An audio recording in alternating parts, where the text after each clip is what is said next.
Come on in, welcome to my home. As promised, we're going to make the world's easiest pillow covers. All you have to be able to do is sew a straight line. I used a sewing machine, you can do it by hand. It is so easy, and I mean so simply easy, because what you're going to do is you're going to take an old blanket, an old sheet. As long as you have a solid piece, it can have holes in it, but as long as the piece of the part that you're using doesn't have holes in it, you can use it. And you're going to use the edges of it to cut down the amount of sewing that you do.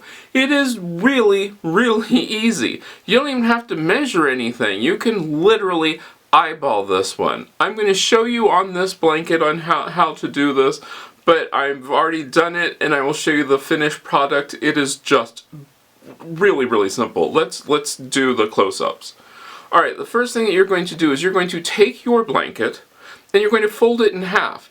Don't just fold it in half in the center. Fold it so that you are just using the amount of material that you need to cover your pillows. And also give yourself enough room so that it is easy to slide the pillow in and out. This doesn't have to be majorly exact, but you do want to give yourself probably the size of the pillow plus 1 or 2 inches, because you do a ½ inch seam allowance, and then just that. Now at the end where it's going to be open, that you're going to actually just use the edge of the blanket, which is already finished. I mean, it's already finished. Why not use it? So what you're going to do is you'll put your pillow down and then cut around the pillow just at those edges, giving yourself 1 to 2 inches past the pillow. Well past the pillow, so that way you have extra room. You don't want it to be tight. If you're not sure, put the pillow inside the blanket and figure out where you want to do this. Then just cut, and then as I did at Christmas time, you're going to run this on the sewing machine or sew the edges of it really, really quick. Simple that way. You turn it inside out and voila, it is done. In that amount of time, you have a finished pillow for a finished pillow cover for whatever you're going to use it. I put mine on my bed, and since it was an old blanket, it has some snags in it, which is fine. They're decorative pillows, which actually go behind another pillow, but you can use this for other things. If you want to make your own body pillowcase, you can take a twin size sheet or anything which is big enough, use the edge that's already finished as your end, and then just sew the 2 sides. Really easy.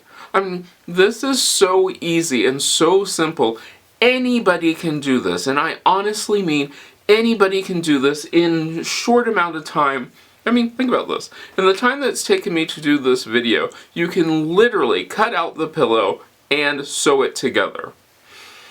No problem. Well, did you try that? Did you get it done? Did you finish it? Let me know down in the comments. I love these kind of videos, and I love using older footage that I have, because a lot of people ask, are you going to make another, you're going to show the exact steps? And I'm like, no, because I don't need a pillow covering right now. So I didn't really have to show the exact steps, simply because you can see me sewing it. And as I do all the things in this channel, it has to be something that I'm going to use before I actually make it. So if I have a need to make these again, I will probably redo this video. But yeah, it is that straightforward, that simple. I didn't even use pins on this one. So yeah, you can do this too. Let me know what you think about that. Don't forget to check out some of my other videos, and there are links in the description so that way you can check out my affiliate links, and I hope I get to see you again next time. If you like this video, give it a thumbs up. You can share it. Don't forget to subscribe and check out the other videos on this channel. I love making these videos for you, and I hope I get to see you again next time.